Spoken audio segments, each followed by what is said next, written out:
So ఈ section of లాతో పాటు there is a Supreme Court judgment that is one of my favorite judgments, that is Puneet Dalmia versus Central Bureau of Investigation. ఈ judgment లో the Supreme Court, the Honorable Supreme Court said that there need to be a strike a balance between the criminal justice system and the practical difficulties faced by the accused while traveling from long distance to the courts during appearing before the courts. So long journeys చేసి కోర్టుకి ఒక accused ప్రతి వాయిదాకి attend అవ్వాలంటే ఆ ఎవరైతే ఆ accused ఉన్నారో, ఎవరైతే ఆ ముద్దాయి ఉన్నారో, ఆ ముద్దాయి ఫేస్ చేసే ప్రాబ్లమ్స్ని కూడా దృష్టిలోకి తీసుకొని మెజిస్ట్రేట్ అనే వాళ్ళు ఈ 205 అప్లికేషన్ని పరిగణలోకి తీసుకొని ఒక డిస్క్రిషనరీ పవర్ని కేర్ అండ్ కెవిలియర్ మేనర్తో కాకుండా ప్రాపర్గా దృష్టిలోకి తీసుకొని దాని మీద ఒక డెసిషన్ ఇవ్వాలి అని చెప్పడం జరిగింది. అలాగే there is an another judgement given by the supreme court in Anita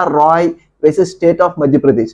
ఈ జడ్జిమెంట్లో కూడా సుప్రీంకోర్టు ఏం చెప్పిందంటే, ఇలాంటి ఒక 205 అప్లికేషన్ ఫైల్ చేసినప్పుడు ఏమేమైతే ప్రాపర్ రీజనబుల్ గ్రౌండ్స్ ఉన్నాయో ఆ గ్రౌండ్స్ అన్నీ కూడా పరిగణలోకి తీసుకుని అతను రావడానికి ఛాన్సెస్ ఉన్నాయా, అతని ఏజ్ ఫ్యాక్టర్ ఏంటి, అతని హెల్త్ కండిషన్ ఏంటి, అక్యూజ్డ్ ఏదైతే అప్లికేషన్ పెట్టుకున్నాడో ప్రతి వాయిదాకి తిరగలేనని చెప్పి దూరం నుంచి వస్తున్నాడా, ఇలాంటి గ్రౌండ్స్ అన్ని పరిగణలోకి తీసుకొని ఒక ఎగ్జామ్షన్ ఇవ్వమని చెప్పడం జరిగింది. సో ఈ వీడియో మీ లైఫ్లో ఎక్కడన్నా ఉపయోగపడిద్ది అని మీకు అనిపిస్తే అట్లీస్ట్ లైక్ చేయండి. మీతో పాటు మీ ఫ్యామిలీస్కి, మీ ఫ్రెండ్స్కి, కనీసం ఇప్పుడు ఎవ్రీ 100 పీపుల్లో according to national crime records bureau every 40 మెంబర్స్కి 100 మెంబర్స్ ఎవ్రీ 40 మెంబర్స్కి కేసెస్ ఉంటున్నాయి, 40 to 50% ఆఫ్ ది మెంబర్స్కి.